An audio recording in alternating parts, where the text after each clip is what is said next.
Buenos días. La clase de hoy es sobre la evaluación del crecimiento y valoración nutricional del preescolar y el adolescente. Me presento, soy la doctora Isabel Gómez Bonet, médica pediatra del Hospital Santa Rosa. El desarrollo y crecimiento del niño cursa con varias etapas. Una de estas es la etapa preescolar, la cual comprende desde los 2 años hasta los 5 años de edad. En esta etapa es muy importante y crucial para el niño porque se presentan una serie de cambios en sus medidas antropométricas, en el ámbito social y en su puericultura. En la etapa preescolar va a existir una desaceleración del crecimiento, pero sigue siendo fundamental evaluar las dimensiones básicas del crecimiento, como es la talla, el peso y el perímetro cefálico, entre otras mediciones. Ya en la adolescencia vamos a ver cómo surgen unos cambios rápidos, su crecimiento se acelera nuevamente y se concluye con un desarrollo biopsicosocial que lo lleva a la madurez sexual y lo lleva a la adultez finalmente. Los objetivos de esta clase van a ser realizar una adecuada historia clínica nutricional, incluyendo la valoración dietética, una correcta exploración y estudio antropométrico y la valoración de la composición corporal de los niños en la edad preescolar, escolar y en los adolescentes. Tenemos que saber identificar las alteraciones en la valoración del crecimiento de niños o adolescentes en las exploraciones físicas de rutina. Aprender a utilizar los principales índices antropométricos. Ahí tenemos a Waterloo, a Federico Gómez, el índice de masa corporal, así como los estándares de referencia para parámetros antropométricos, como es el Z-score, usando los patrones de crecimiento y las tablas de la OMS o de la CDC para evaluar el estado nutricional del niño y del adolescente a través de su adecuada interpretación. Vamos a desarrollar algunos subtemas en esta clase. Tenemos la valoración del estado nutricional en preescolares y adolescentes, la valoración antropométrica, peso, talla, pliegues cutáneos, perímetros, cuáles son los principales índices y estándares de referencia antropométricos pondoestaturales, los patrones de crecimiento de la OMS y de la CDC, la puntuación Z-score, los percentiles, el índice de masa corporal, los índices de Waterloo, los índices de Federico Gómez, las conclusiones y recomendaciones y bueno, al final la bibliografía ni anexos. Entonces, las variables tradicionales usadas para evaluar el crecimiento físico siempre son el peso y la talla o la longitud en niños mayores de 2 años. Esta tiene que ser tomada ya de pie y suelen agregarse otras medidas que reflejan el crecimiento de segmentos, órganos o tejidos determinados, como son el perímetro cefálico, torácico, braquial, el pliegue cutáneo, entre otros. Los índices anteriores tienen su mayor importancia en la infancia, de 0 a 5 años, pero a partir de los 5 años hasta los 19 años, que el pediatra sigue evaluando a los niños, utilizamos lo que es el índice de masa corporal, cuya fórmula creo la mayoría la conoce, que es el peso entre la talla al cuadrado. El peso y la talla y todas las medidas deben de tomarse de la manera más exacta posible, teniendo en consideración las pautas necesarias para la toma de las medidas adecuadamente. El método antropométrico incluye medidas y proporciones corporales. Para ellas tenemos peso y talla, que es el valor evolutivo, ¿no? Determinados principalmente por varias tomas a través del tiempo. No solamente me sirve un peso y una talla aislado en un momento. También tenemos los perímetros y pliegues que nos informan sobre la composición corporal que tiene el paciente y el perímetro cefálico, que es muy importante en menores de 2 años porque me puede ayudar a diagnosticar una macro o una microcefalia. La toma de la talla es muy importante. Vemos que el paciente debe de colocar la nuca, la zona de la escápula y la zona de los glúteos y los talones muy pegados a la pared y en forma recta, ¿no? Y allí recién debo de tomar la medida de la talla. Hay algunas antropometrías que nos ayudan para la medición. Para eso tenemos el peso, ¿no? Entonces vemos que el peso tiene que ser con el paciente con muy poca ropa cuando es un escolar o un preescolar y tiene un valor limitado si es que es en forma aislada, por eso que siempre se pide que sea en forma repetida a lo largo del tiempo. Igualmente la talla. Nos ayuda a ver cuál es la velocidad de crecimiento en niños mayores de 2 años. El tallímetro debemos de colocarlo en forma vertical en mayores de 2 años con el apoyo de los talones, las nalgas y la región occipital contra la pared, a diferencia de la longitud de cúbito cuando los niños son menores de 2 años. El perímetro craneal es muy importante, se hace con la cinta métrica a nivel del reborde supraorbitorio, ajustando la zona alrededor de la nuca hasta alcanzar una circunferencia máxima.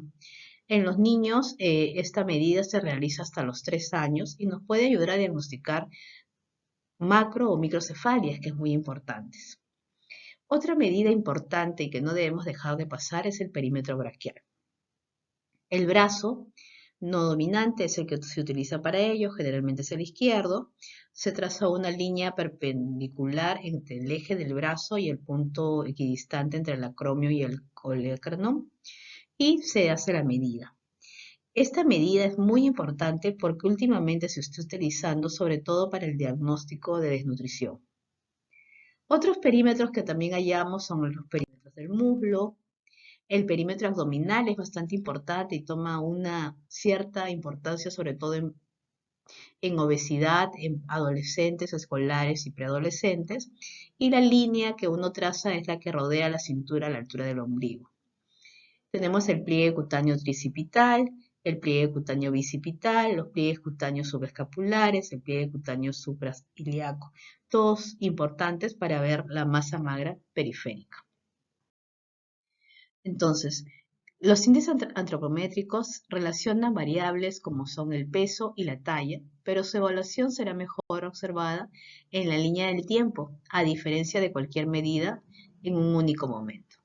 Los más utilizados que tenemos van a ser los patrones de crecimiento de la OMS, la puntuación Z, los percentiles, Waterloo, Federico Gómez, el índice de masa corporal y la evaluación de Tanner en preadolescentes y adolescentes, pero que es sobre todo para ver lo que es el desarrollo sexual en adolescentes y cómo va a ser su maduración sexual que al final lleva al adolescente a la adultez. Lo vamos a desarrollar más detenidamente cuando hagamos las clases de adolescencia. Entonces, ¿cuáles son los estándares de referencia para parámetros antropométricos? Y acá tenemos que las variables antropométricas en la edad pediátrica se pueden comparar con el patrón de referencia, interpretándolos de dos formas, aplicando una escala ordinal o percentiles y a través del cálculo de la puntuación normalizada, que es del Z-score.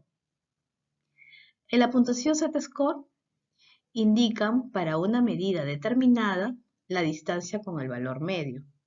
La unidad de la distancia viene a ser la desviación estándar y la puntuación Z viene a ser el número de desviaciones estándar que separa de la mediana de referencia. Tenemos la fórmula. La fórmula es Z es igual al dato medido, puede ser peso o talla, menos la mediana de la referencia, el peso o la talla en el percentil 50, sobre la desviación estándar, que es un valor que nos da la tabla. Cuando está en un percentil 3, el Z está en menos 1.88. En un percentil 50 vemos que Z está en 0. Y cuando está en percentil 97, el Z está en más 1.88. Esta es la tabla del percentil Z. Aquí vemos cómo cuando está en el percentil 50, la desviación estándar, el Z, está en 0. Cuando estamos hablando de un percentil 97, estamos por encima o más 1.88, con referencia al percentil 50. Y cuando estamos por debajo en el percentil 3, estamos en menos 1.88, al 0 de la referencia del percentil 50. Bien, pero ¿qué son los percentiles?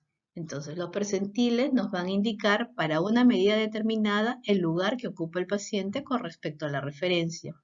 Nos informan sobre qué porcentaje de la población se encuentra por encima o por debajo del paciente. Por ejemplo, y esto es un ejemplo muy simple, de 100 niños, tenemos una niña de 12 años cuyo peso está en el percentil 25. ¿Qué quiere decir esto? Que ella pesa igual o más que el 25% de las niñas de ese grupo. y menos del 75% de la misma población de referencia. Pues bien, estas son las tablas de los percentiles. Los percentiles se expresan en lo que es peso-edad, talla-edad en varones y en mujeres. Y determinamos de acuerdo a eso la ubicación de mi paciente, de acuerdo a en qué percentil se ubica y de acuerdo al percentil medio, que es el percentil 50, es que determinamos si está por encima de lo normal o si está por debajo de lo normal. Un ejemplo, ¿no? Tenemos un niño de 6 años que tiene un antecedente de fracaso intestinal en fase de adaptación, al que recientemente se le ha retirado la nutrición parenteral.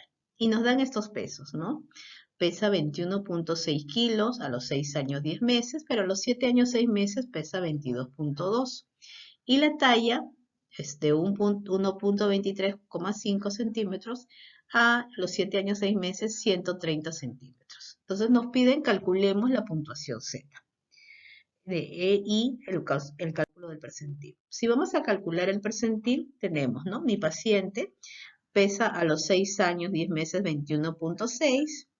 Tenemos 6 años 10 meses, marcamos en la tabla, está pesando 21.6, aproximadamente es acá, está casi por debajo o casi prácticamente en el percentil 50.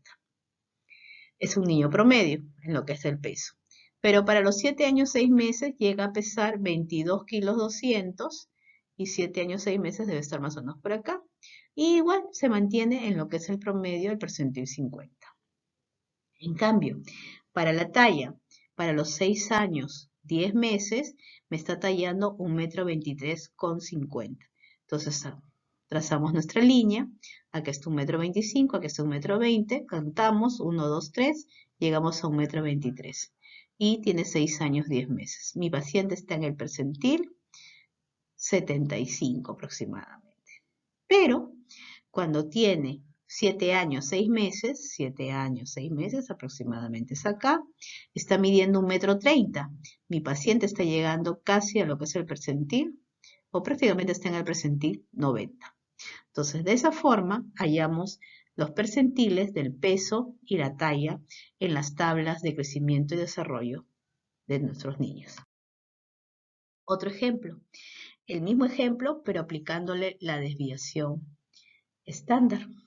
Pues bien, vemos a ver que el Z es igual al dato, ¿no? El peso que tiene el paciente, menos la mediana, o sea, el promedio, el percentil 50 del peso para esa edad, entre la desviación estándar, ¿no? Entonces, si mi paciente tiene 6 años 10 meses, el peso que encontramos fue de 21.600. El porcentaje promedio para los 6 años 6 meses en percentil 50 debe ser 22.6. Y eso lo dividimos entre la desviación estándar, que ya me la dan, que es 4.16.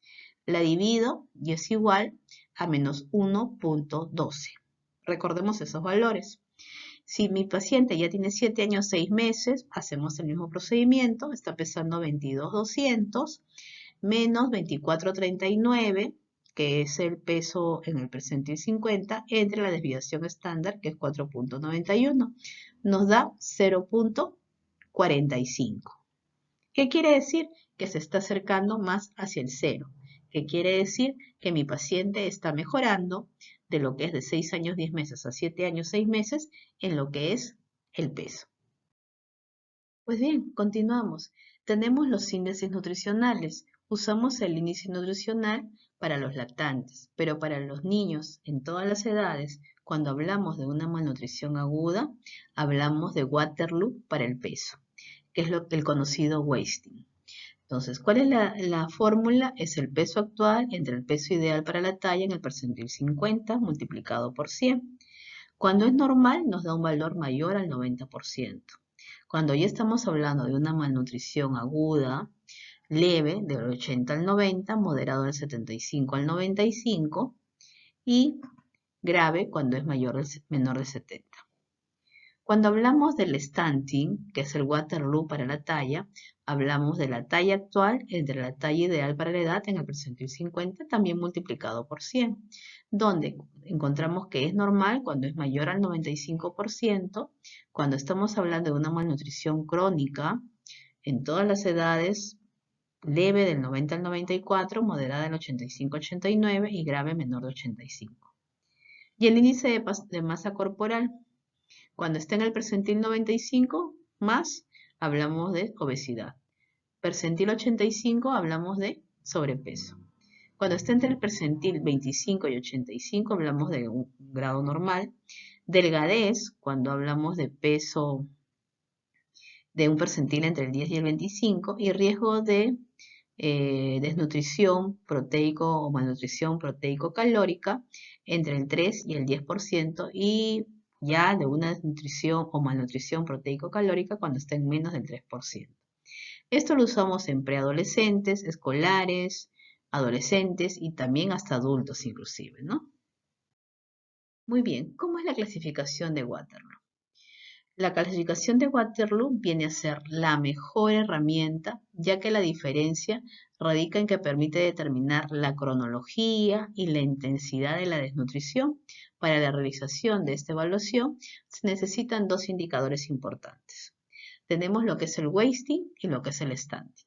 Cuando hablamos del wasting, hablamos del porcentaje del peso para la estatura. Entonces, hablamos de un peso real, que es el peso que medimos, entre el peso que debería tener para esa estatura, y lo multiplicamos por 100. Y cuando hablamos del stunting, hablamos del porcentaje de la estatura para la edad, vale decir talla para la edad. Entonces, medimos su estatura real entre la estatura que le corresponde para la edad y lo multiplicamos por 100. Hay que recordar que siempre que hablamos de peso, estamos hablando de una desnutrición de tipo aguda. Y cuando hablamos de talla, estamos hablando de una desnutrición de tipo crónica. Una vez que se han obtenido los porcentajes, se ubican en un gráfico y el resultado de las mediciones puede ser el siguiente. Puede ser normal, cuando el peso para la talla y la talla para la edad se encuentran dentro de los valores adecuados para la edad. Puede haber una desnutrición aguda, entonces ahí encontramos que el peso para la talla está bajo y la talla para la edad está normal. O puede haber una desnutrición crónica, recuperada o en homeoresis, donde la talla para la edad está alterada y el peso para la talla puede ser normal. O una desnutrición crónica agudizada, la talla para la estatura alterada y el peso para la talla es baja. Entonces, por la intensidad será grado 1 menos del 90%, grado 2 entre 80 y 89 y grado 3 menos del 79% cuando hacemos nuestros valores de la adecuación. Pues bien, esta es la tabla más importante para la valoración del estado nutricional según Waterloo. Tenemos al desnutrido agudo, ¿no? Donde la talla se mantiene dentro del 90-100% según un percentil adecuado, pero lo que es el peso se mantiene bajo, ¿no? Entonces, estamos con el desnutrido agudo. El desnutrido crónico agudizado, vemos que la talla está por debajo del percentil 90 y igual el peso por debajo del percentil 80. Entonces, es un desnutrido crónico agudizado, porque la talla está afectada. El paciente normal encontramos que tanto el peso como la talla están dentro del percentil entre 90 y 100. Y desnutrido crónico armonizado es aquel en que la talla se encuentra baja y lo que es el peso se encuentra dentro del percentil adecuado. Pues bien, y tenemos el otro tipo de valoración del estado nutricional cuando hablamos de desnutrición. Y es la valoración de Federico Gómez. En México es uno de los países pioneros en el estudio de la nutrición a nivel de Latinoamérica y a nivel mundial. Y el doctor Federico Gómez inició una clasificación que está aún vigente en documentos como es la Norma Técnica de Crecimiento y Desarrollo Oficial Mexicana. En esta se divide en la evaluación del paciente en normal, puede ser desnutrición leve, moderada o severa. Y se utiliza la siguiente fórmula. Es el porcentaje del peso para la edad, ¿no? Entre lo que es el peso real y lo que es el peso que le corresponde para la edad multiplicada por 100. Si ese valor me sale entre 0 y 10%, mi paciente está normal. Si me sale entre 10 y 24%, estoy hablando de una desnutrición o malnutrición calórico-proteica leve, del 25 al 40 moderada y más del 41% severa. La desventaja principal de este método es que no se realiza una evaluación longitudinal del paciente, no se lo talla y no podemos ver si está respondiendo adecuadamente al tratamiento. Esta clasificación no nos ofrece si se trata de un evento agudo o crónico o si el peso se encuentra armonizado para la talla del paciente. Entonces, es difícil utilizarlo para hacer un seguimiento de un paciente que tiene alguna enfermedad. Para eso es más práctico utilizar el Water. Entonces, hemos visto que mi porcentaje normal es cuando es menor al 10%. Una desnutrición grado 1 del 10 al 24%, una desnutrición grado 2 del 25 al 39% y una desnutrición 3 mayor al 40%. Bien, vamos a hacer un ejemplo sobre el uso del Waterloo. Tenemos un paciente de 4 años que viene de una zona rural y nos acude a la consulta con antecedentes de cuadros intermitentes de diarrea. Se realiza la antropometría convencional y se obtienen los siguientes datos. Lo pesamos, tiene 10 kilos y tiene una talla de 90 centímetros. Si el percentil, de acuerdo con los gráficos de la OMS, el percentil 50 que corresponde a la talla de 90 es de 12.9, ¿no? Y el percentil 50 para la talla es de 1,3 m, entonces hacemos nuestras fórmulas. El Westing, ¿no? Que es el porcentaje de peso para la estatura, ponemos 10 kilos, que es lo que encontramos, entre 12.9, multiplicamos por 100 y nos sale 77.5. Está por debajo del 80%, es una desnutrición grado 3, según nuestro estudio, ¿no? Porque grado 3 es menos del 79%. Y cuando hacemos el porcentaje de la talla, vemos que pesa talla 90 centímetros, lo dividimos entre el 1,3 m, que es el percentil 50, y lo multiplicamos por 100, y está en el 87%. Entonces, si nosotros vamos a la talla, ¿no? Vemos que la talla está en el 87%, ¿no? Y en el peso también está bajo. Entonces cae dentro de lo que es el desnutrido crónico agudizado. Pero a partir de estas conclusiones, el médico pediatra inicia un tratamiento antimicrobiano, hay una progresión en el aporte de los calóricos, ¿no? Y 6 meses después, la antropometría viene a ser la siguiente. Tiene un peso de 12 kilos para la talla y una talla de 95 centímetros. Entonces, la evaluación en porcentaje peso-talla es 12 sobre 12.9%, que nos da un 93%, lo que lo ubica dentro del grupo para el peso normal, y de la talla 95 entre 1,3 m por 100 nos da un 92%, que también lo ubica dentro del gráfico de lo que sería normal. Por lo tanto, el tratamiento y seguimiento de mi paciente fue el adecuado y está mejorando. Otra prueba importante es el índice de masa corporal. Este índice mide indirectamente lo que es la grasa corporal. Predice el riesgo de complicaciones, porque me puede decir si mi paciente está con un riesgo de malnutrición, un riesgo de obesidad, un riesgo de desnutrición severa. Y es específico para la edad y el sexo. La fórmula creo que todos la conocemos, es el índice de masa corporal es igual al peso sobre la talla al cuadrado. Si caemos por debajo del percentil 5, estamos hablando de un bajo peso, de 5 a 85% de un peso normal, de 85 a 95% de un riesgo de sobrepeso, y cuando hablamos de más del 95% estamos hablando de sobrepeso. El índice de masa corporal en niños y adolescentes tenemos unas tablas diferentes a las que se utilizan para adultos. Entonces tenemos tablas diferenciadas para mujeres en edad e índice de masa corporal y tablas diferenciadas para varones en edad e índice de masa corporal. Entonces, estas tablas para la edad nos van a determinar, de acuerdo a la edad, en qué percentil se encuentra mi paciente, ¿no? Y me puede diagnosticar si es que estamos en un grado de desnutrición severa, moderada, en un paciente normal, en un paciente con sobrepeso o en un paciente con obesidad, de acuerdo a los valores en los que se encuentran mis pacientes. Y estas tablas son determinadas para niñas y para niños, ¿no? También tenemos la misma distribución para niños. Entonces, por ejemplo, acá tenemos algunos ejemplos del índice de masa corporal en varones para de 2 a 20 años. Entonces tenemos a un varón de 19 años, tiene un índice de masa corporal de 23. Entonces estaría por encima de lo que es el percentil adecuado, 95, por encima del percentil 95. Entonces estamos hablando de un caso de obesidad.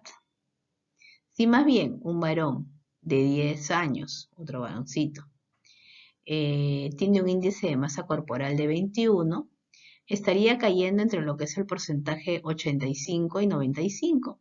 Entonces estaríamos hablando de sobrepeso.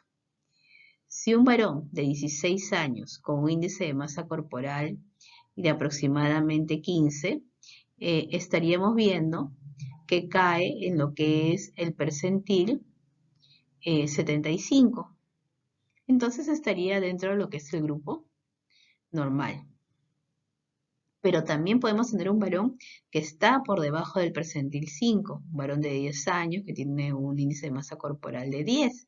Y este paciente estaría en un grado de bajo peso, ¿no? De riesgo de desnutrición. Entonces, de acuerdo a cómo ubicamos a nuestro índice de masa corporal en la tabla, es que diagnosticamos a nuestros pacientes.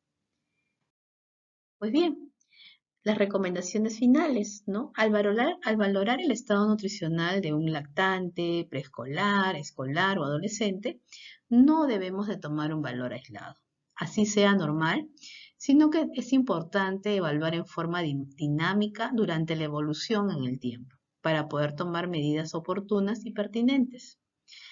Las escalas de Waterloo y de Federico Gómez siguen siendo útiles en la evaluación del paciente con desnutrición. No han pasado de moda a pasar del tiempo y nos sirven para su clasificación adecuada, siendo la escala de Waterloo mucho más exacta que la de Federico Gómez. Y es importante que debemos tener un adecuado conocimiento de cómo pesar y tallar a nuestros pacientes. Esto probablemente lo estemos viendo mucho más en lo que es nuestra práctica diaria, ¿no? Muy bien, muchas gracias por su atención.